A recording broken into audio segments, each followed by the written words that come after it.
Woman carries baby for her friend, then unexpected news changes everything.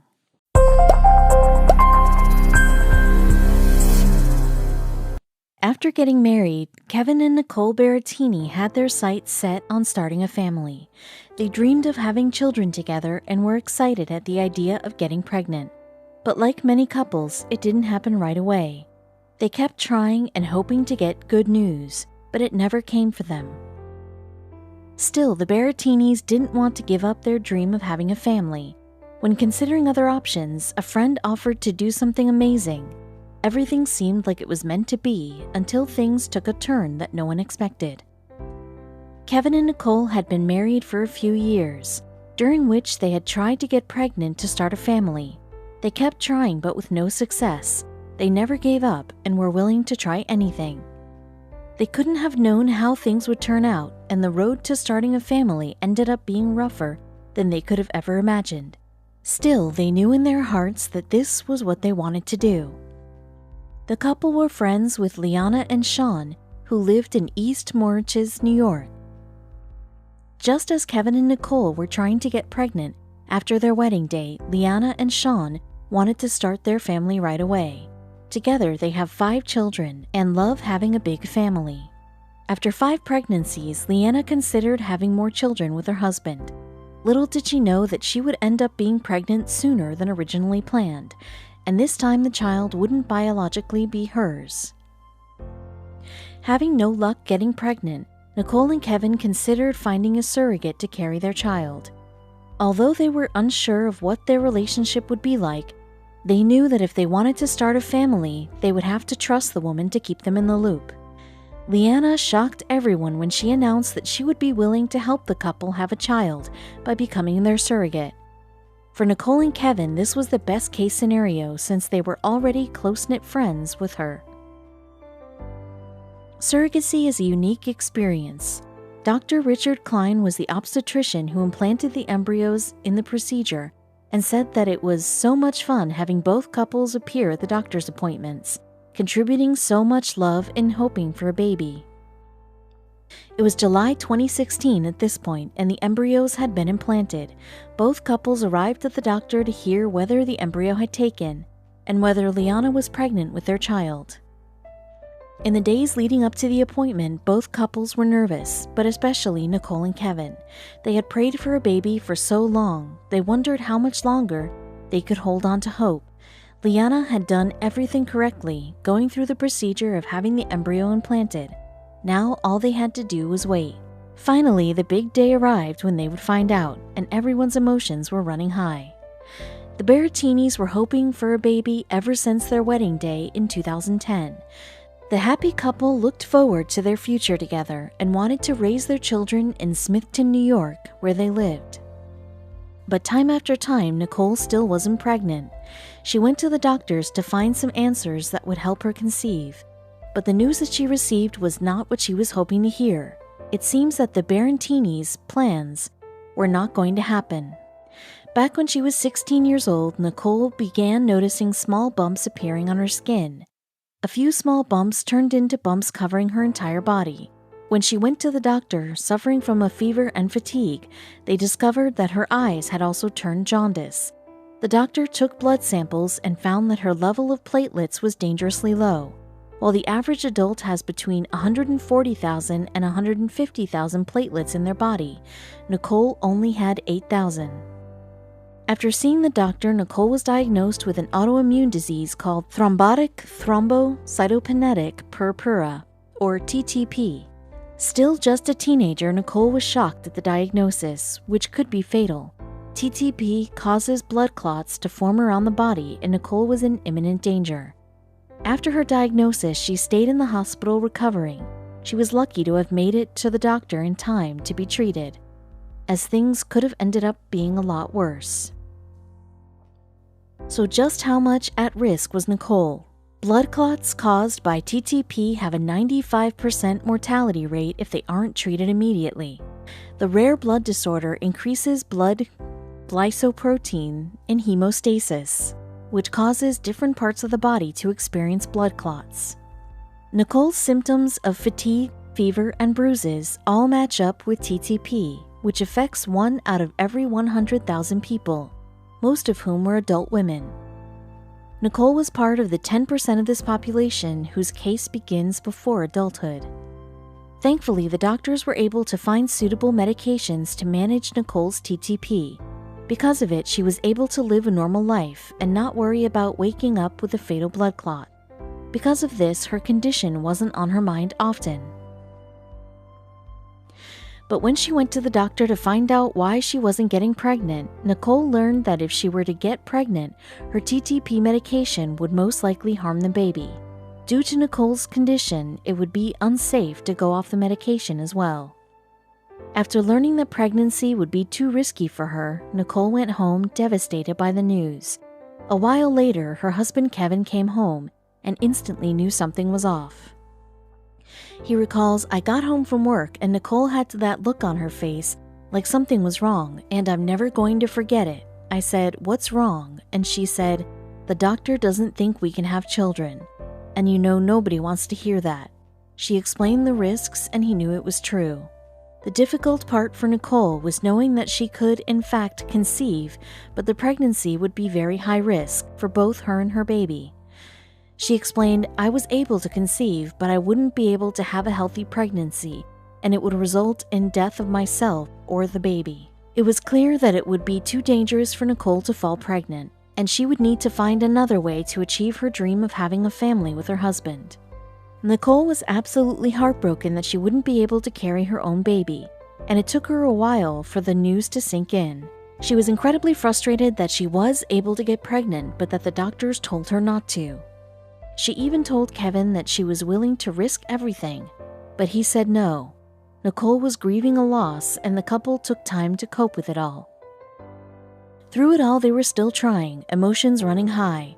Eventually, they decided to stop trying to conceive and face the facts they were presented. They needed to calm their hearts and listen to their heads because this was a very serious decision. Then Nicole decided to freeze her eggs and think about searching for a surrogate. Since it would be a safe method of starting their family, they also considered adoption. One of the first options that the couple was considering was adoption. For Nicole and Kevin, the most important thing to them was that they had a family, and whether or not the children were biologically theirs wasn't the most important aspect. They quickly found out that adoption is incredibly expensive, and that they didn't have the funds to make adoption a viable option for them, especially since they would need to save money to raise the children too. There's no question that there are lots of children out there who need a loving home, but the way the system works makes adoption an extremely expensive option for couples. Part of what makes adoption so pricey is the legal fees involved going through the process. According to Adoptive Families, international adoptions finalized in 2015 and 2016 cost an average of $42,000. Domestic adoptions for newborns averages at $37,000. While their hearts said yes, the couple's bank account wasn't ready for the cost. Adoption appeared to be too expensive for the couple, so they turned to their next option, surrogacy. They switched gears and started researching the process. Right away, they were devastated by the price tag, more than $75,000. As it turns out, surrogacy is even more expensive than adoption. Still hoping to make it work, Nicole contemplated who would be willing to carry the couple's child for free. She said, "We had heard stories that sisters carried and mothers carried, but I don't have a sister and my mother is over the age." New York State's law on surrogacy came as a surprise for Nicole and Kevin. They had no idea that it was illegal to pay someone to act as a surrogate in the state. To work around the law, they would need to pay someone who lived out of state to carry the baby. But this was also a problematic option, as it would be too expensive to travel to and from doctor's appointments, and they really wanted a surrogate who they could be close with. Still, the couple decided that they wanted to go with a surrogate. The medical process includes creating an embryo by IVF and implanting it into the surrogate.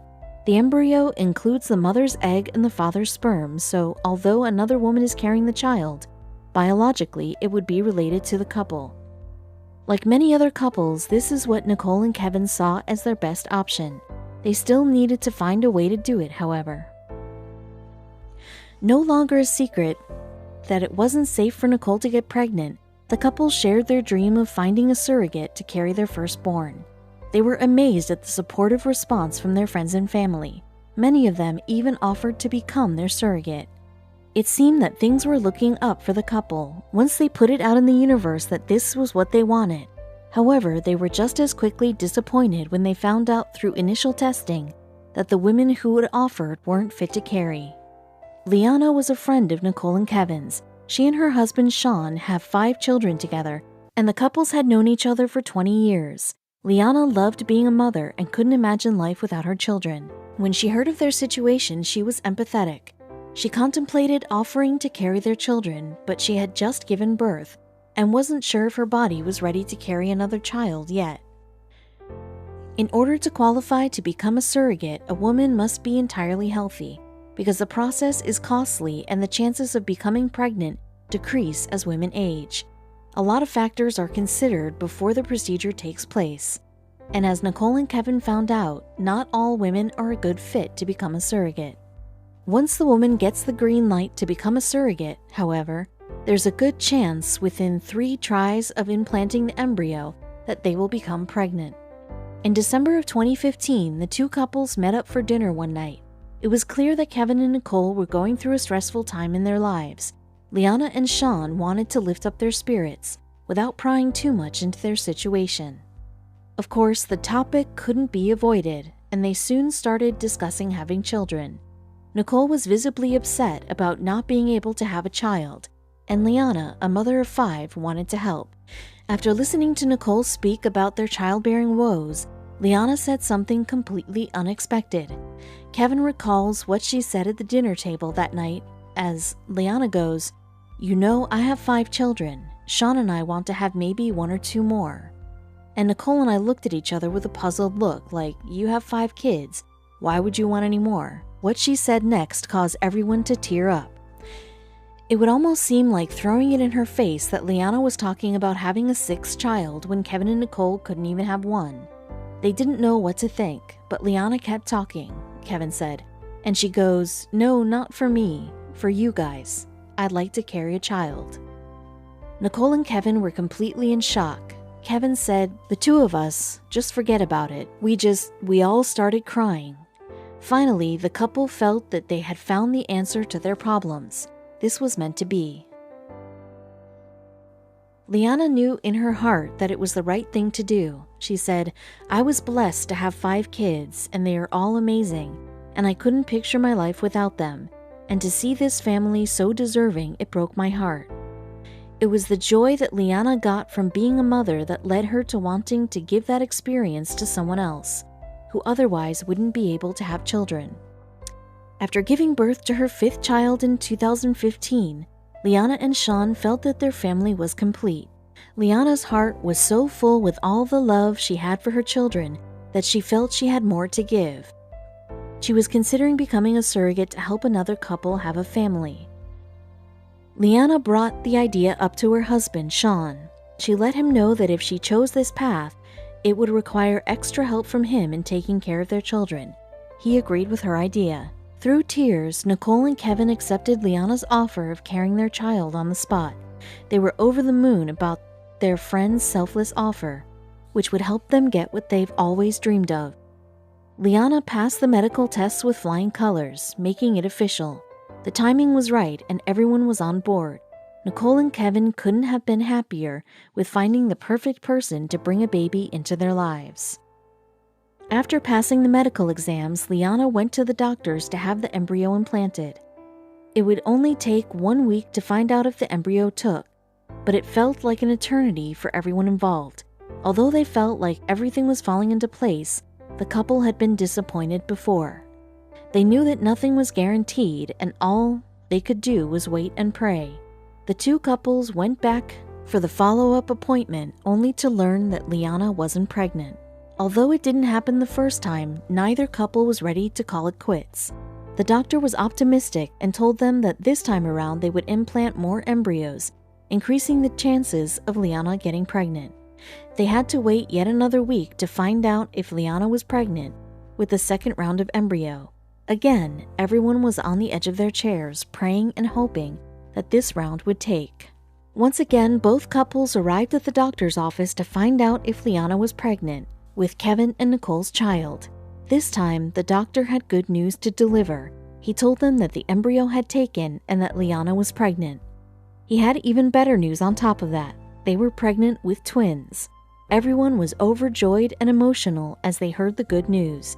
Kevin and Nicole would be welcoming not one, but 2 babies into their family that year. Labor Day weekend rolled around and Kevin and Nicole thought it would be the perfect time to share the news. 60 of their closest friends and family were in attendance at a Labor Day celebration, and they were all about to hear the couple's big announcement. They stood in front of everyone and asked the guests to be quiet for a moment, that they had something they wanted to share. No one could have expected to hear what they would say next.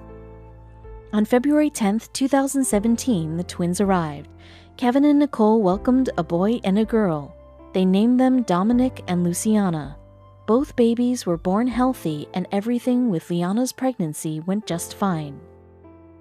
The couple was overjoyed holding their newborns in their arms and couldn't be more thankful to Liana. "It's probably the most amazing thing," Kevin said, "because you think it's the end of the road. Now here we are with 2 beautiful children." Of course, Liana and Sean became the twins' godparents. They had already been there through every step of their children's lives, and they would always be connected. Nicole said of Liana, "I don't have a sister, but I consider her like that. We don't hold back. We are open, honest, and I am constantly turning to her for guidance. Everything worked out." Nicole was able to stay on her medication to manage her TTP, and they were still able to welcome 2 kids. They didn't stop there. Now, having successfully started their family, Nicole and Kevin wanted to share their experience with the world and advocate for surrogacy to become legal in New York State and beyond. The couple began working with New York legislators and reproductive specialists to change the laws. Kevin said, "We are happy that our story went public to help others in the time of need. It's honorable how open the couple made their experience so transparent and honest, to show others that it's possible." Nicole and Kevin never take Liana's kindness for granted. Without her, they couldn't have made their happy family.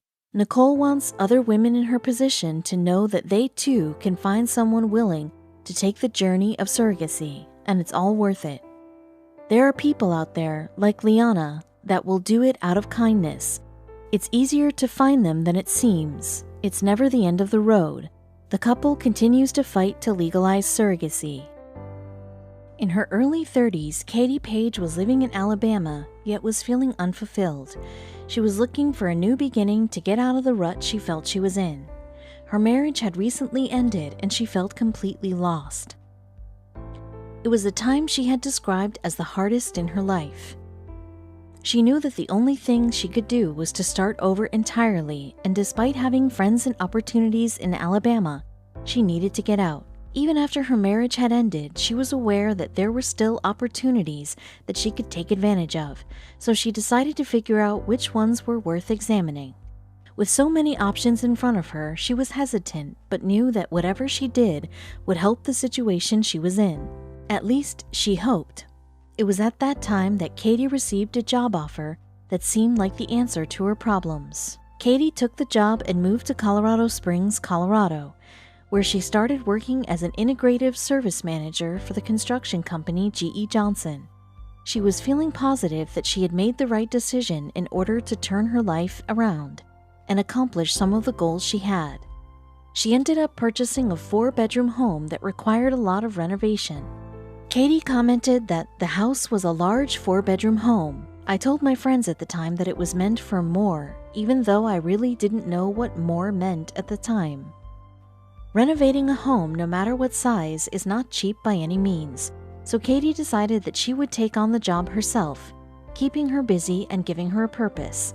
She stated, "The house I bought would require extensive work to transform into my vision, and most of which I would have to do by myself in order to afford it." However, she was doing some self-reflecting at the time, too, recalling, "I remember literally looking in the mirror one day and sobbing at the woman I saw, and I knew that I was not the woman my heart desired to be." Katie was well aware that her decision to remodel her home herself would be a daunting task. It was no light remodel either. She would even have to replace the floors. While she felt fulfilled while working on the house and was keeping busy, she still felt that something in her life was missing. It wasn't long before Katie received a letter in the mail that would change her life forever. She realized she had been presented with the opportunity of a lifetime that she wasn't going to pass up. After moving to Colorado, Katie became a deeply religious person, joining a local church. On that fateful day, Katie received a letter from her church about a seminar they thought she would like to attend. It was about the opportunity for her to become involved in a foster program for children in need. She wondered if this was the answer she was looking for, and the longer she thought about it, the more confident she became. So she agreed to attend her church's seminar. In the events leading up to Katie receiving the letter, she had been focusing on becoming the woman that she wanted to be. She moved across the country, starting a new job, and became involved with her church. Yet she still felt that there was more she could do, not just for herself but for others. Katie figured that the foster program would be an excellent way to help and would bring her the satisfaction she had longed for. Looking at all the space in her home, she knew she wanted to put it to good use. After deciding to attend the seminar, she knew that she would need to talk through everything before she made such a life-changing decision. So she called the person that she trusts the most, her mom. If her mom agreed with her decision, Katie knew that it was definitely the right choice. However, at first, her mom was caught off guard with Katie's proposition. She couldn't wrap her head around why Katie was interested in becoming a foster mom. Her mom was well aware of how difficult it is to raise children, but agreed to attend the meeting with her. After speaking with her mom, Katie was surer than ever that she had made the right decision to attend the seminar. Once she got there, she felt more passionate than ever about everything. She knew this was exactly what she needed. During the presentation, Katie learned the ins and outs of what it meant to be a foster parent, becoming inspired by the many stories she heard from those already involved with the program. Of course, she was also nervous, but this was a huge decision. At this point, Katie had done just about everything to turn her life around. She moved to a new city, started a new job, joined a new church, and was fixing up her house. Now she had this to look forward to too. Before receiving the letter from the church, she had never even considered being a foster mom. Now she wouldn't stop thinking about it. Yet that doesn't mean she dove in head first. She knew what a big decision it was and didn't want to mess it up right out of the gate. Although Katie believed that being a foster mom was her calling in life, she was also aware of how much time and dedication it takes. This led her to feel both excited and anxious about the whole thing. On top of that, she hoped that she would even be able to meet the requirements. She pored over the documents and looked at all the options available. After a final discussion with her family and friends, she decided she was going to do it. On Mother's Day 2015, Katie completed and submitted her application for the foster program. After taking the proper amount of time to think things through, she knew she had made the right choice. With each step she completed in the program, she was feeling more and more fulfilled. As she became more involved with the program, she also learned about all the ways she would be helping these children in need, only solidifying her feelings. Even though she was still scared, she wasn't going to back down. After completing the application process and the necessary training, Katie was a full-time foster mom. Her first few cases weren't infants either, but children who needed temporary housing after a traumatic event. She cared for each child with all of her heart, providing them with whatever they needed, while simultaneously being there for them emotionally. While she took her job incredibly seriously over time, she began to feel that she wanted to be more than just a foster parent. During her time as a foster mom, Katie had the opportunity to help 4 children in need. After just her first case, Katie knew that she was meant to help these children. Not only that, but she turned out to be a natural at parenting, making being a foster mom not even feel like a job. While she was content with being a foster parent, another feeling began to grow inside of her. She started to think that she wanted to become an actual mother herself. Not long after becoming a foster mom, Katie found herself wanting to adopt a child of her own. She had worked with young children that had grown up in abusive situations. However, they never stayed for long, so she decided she wanted a child that she would never have to say goodbye to. However, things were about to quickly get serious. Her next case would be unlike anything she had experienced before, and would test if she thought she could take on full-time motherhood. Soon enough, Katie received a call from the foster program about a specific case. A mother had abandoned her child after giving birth to a baby boy at a nearby hospital, and the hospital reached out to Katie to help care for him. Katie was currently fostering a 14-month-old infant, but had never cared for a newborn. Even though caring for these two babies would prove to be a challenge, she also didn't have a choice. The child needed help as soon as possible. The child was just 4 days old and had already gone through so much. After being discovered at the hospital's front door at just 4 days old, the poor baby needed help, and fast. As if his young age wasn't bad enough, doctors soon discovered that the baby had been exposed to drugs in the womb. Fortunately, after some tests, it was announced that the drugs would not have long-term effects on the child, but still the newborn would experience withdrawal symptoms. Katie wasn't prepared for this type of responsibility, but knew it was something that she had to do. Even though Katie was already taking care of a 14-month-old, she knew that she would need to give everything she had to care for this new and suffering baby. However, she knew that she needed to call her mother first to give her some much-needed support. Katie asked her mother if she could come stay at her house to take care of the babies. Her mother agreed immediately. Within a day, Katie had moved into her mom's house, something she is eternally grateful for. Considering that the baby had been abandoned at 4 days old, he didn't have a name, at least not yet. Katie decided to give him her favorite boy's name, Grayson, because by God's grace, she now had a son. Katie had fallen in love with Grayson the second she laid eyes on him and felt a connection that she couldn't explain. She slowly began to realize that the feeling was true motherhood, and she wanted to raise the boy as her own. Since Katie had been caring for Grayson since he was just 4 days old, he had earned a special place in her heart. Katie and her mother looked after Grayson for 11 months, while a social worker looked for his biological parents. However, nothing came up in their search, except his mother's first name and date of birth, which was left on a bracelet on Grayson at the hospital.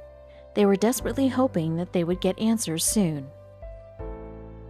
Unfortunately, it was clear that they weren't going to find out anything about Grayson's past anytime soon. It broke Katie's heart that nobody wanted to claim such an adorable and bright baby boy. As sad as it was, Katie also saw it as an opportunity. It meant that it would make adopting Grayson incredibly easy, something she had been considering for some time, yet she dreaded the day when she would have to tell him the truth that nobody had claimed him, but she had a connection with him that she couldn't ignore. It became increasingly clear to Katie that Grayson was destined to be her son. She had acted as his mother since almost his first day alive, so the only thing that would change would be some paperwork. Katie also didn't feel guilty since they had done everything in their power to find his mother. She made the decision to adopt Grayson, making him the newest addition to the Page family. He had just turned 11 months old, and Katie couldn't be more in love. Although Katie felt like everything was developing so quick, she couldn't be happier. On May 25, 2017, she officially became Grayson's mother. Her dream of adopting the beautiful boy had finally come true, and it felt so good to call him Grayson Page. Even though Katie knew that she eventually wanted to expand her family further, for the time being she was content with just Grayson. She wanted to give him her undivided attention for a little while. Unfortunately, Grayson had some issues as a result of his exposure to drugs while inside the womb. What he was experiencing was not uncommon for cases like his. They resulted in developmental and physical problems. One of the reasons Katie didn't adopt Grayson sooner was because she was too focused on getting him the proper care that he needed. Yet a couple of weeks after Grayson's adoption was finalized, Katie received a call from the foster agency. They had a baby girl with similar issues to Grayson, and they needed her to take the baby in. After receiving the phone call about the baby girl, Katie knew she needed to help once again. even though she had Grayson to worry about. However, after talking to the social worker, Katie felt like she was having deja vu. The little girl was 4 days old and had been dropped off in front of the same hospital as Grayson. The child's mother had also been using drugs when she was pregnant. While Katie knew that it was hard work, it seemed like some kind of sign that she would be faced with a similar challenge. It wasn't a walk in the park by any means, and Katie felt overwhelmed. Yet the similarities between the newborn girl and Grayson kept her going. She felt like she was meant to care for both of the children at the same time. After seeing what Grayson had gone through, she knew that she wouldn't be able to live with herself if she hadn't welcomed the little girl into her home. She even somehow saw some of Grayson in the girl, making her feel even more connected to the child. After the little girl was finally settled in with Katie, she knew that she had made the right decision. She cared for the baby girl much like she had when Grayson first arrived in her home. While the other baby Katie was fostering eventually found a home, it wasn't long before she had 2 children under her care once again. She had done it once before, so she knew that she would be able to do it again. It also helped that her mother was still willing to help. When the social worker arrived at Katie's doorstep with the baby, the two had a long discussion about the girl's complicated case. The longer they talked, the more connections Katie made between the little girl and Grayson. Much like Grayson, the social worker knew little to nothing about the girl's past, and the 2 babies' medical conditions were similar as well. As soon as she took the little girl in her arms, something caught her eye. Now, Katie was officially the mother of Grayson and the foster mom to the little girl. While performing her duties as a single mother, Katie couldn't help but notice unmissable coincidences between the 2 children, both in how they acted and how they looked. Katie thought she was crazy at first, but it turned out the girl's birth mother had the same first name as Grayson's, so she decided to dig deeper and went to the hospital to look at Grayson's discharge papers. Katie pored over every document that she could get her hands on about each of the children. She wanted concrete evidence before she would claim her suspicions to be true. While researching, she discovered that the birthday for the girl's biological mother was just 1 day away from what Grayson's had listed. Could the 2 babies have the same mother? Katie thought it was too big of a coincidence to be possible, but also something she couldn't ignore. Now completely invested in uncovering the truth, Katie really got to work. After months of research and hypothesizing, she finally got in touch with the girl's mom and sat down to talk with her. During their conversation, the mother admitted that she had indeed given birth to another child prior to the little girl. She also claimed that she had given up the baby without any records, so she couldn't be traced.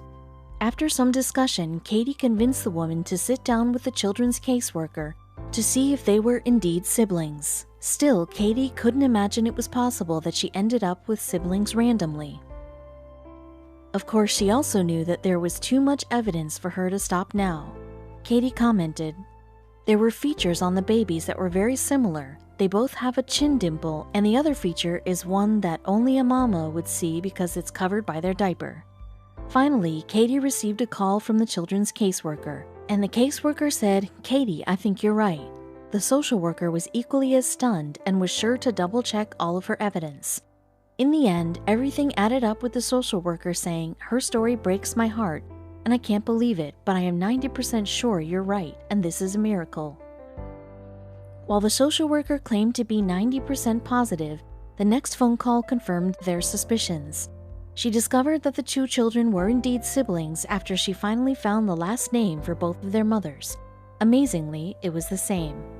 Neither Katie nor the social worker could believe what they had uncovered. Not only did Grayson have a little sister, but they had both found their way into Katie's care. Katie now knew that everything had led up to this point. Although Katie and even the social worker were fully convinced that the children were siblings, she wanted scientific proof, so she took the children in for a DNA test, and the results were exactly what she thought. The 2 shared the same genes, which made Katie break down in tears of joy.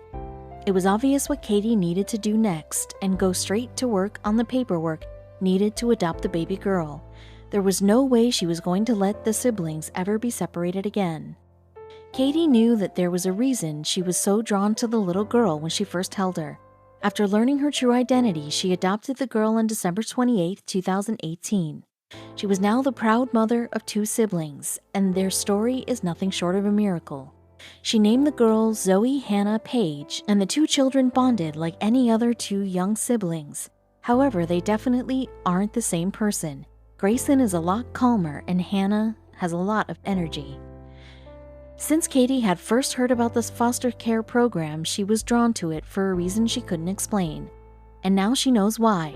After making her discovery, people praised her for solving the mystery about her 2 children, even when social workers were doubtful at first. She started out with little to no information, but her determination and love for her children proved to be worth it. Now she has 2 beautiful children and quite the story to tell about their family. Katie eventually met her children's biological mother once again, only to discover that she was pregnant once again. To Katie's dismay, she learned that the woman planned to do the same thing that she had done with the first 2 children. Luckily, Katie learned of her plans beforehand and intends to adopt the child immediately after it's born. Although this will add a whole new level of responsibility, she believes that all of the siblings should grow up together. She's now taking the time before the baby's born to prepare. For a time, Katie thought that the children's birth mom was trying to take her children back. However, after seeing everything Katie had done for her children and the love she has for them, she realized Katie is their true mother. The siblings' biological mother gave birth to a boy 13 months after Zoe was born, and Katie is in the process of trying to adopt the child. Although Katie has not released any information about the newborn, she has every intention of being the mother to all 3 siblings. Katie has had quite the journey since she first decided to move to Colorado Springs, but it all worked out in the long run. Yes, she had her ups and downs at times, but her determination to better her life and the lives of others brought her where she is today. Now she's the mother of 2 beautiful children and hopefully soon a 3rd. Her story shows how quickly your life can change if you're willing to step out of your comfort zone and open your heart.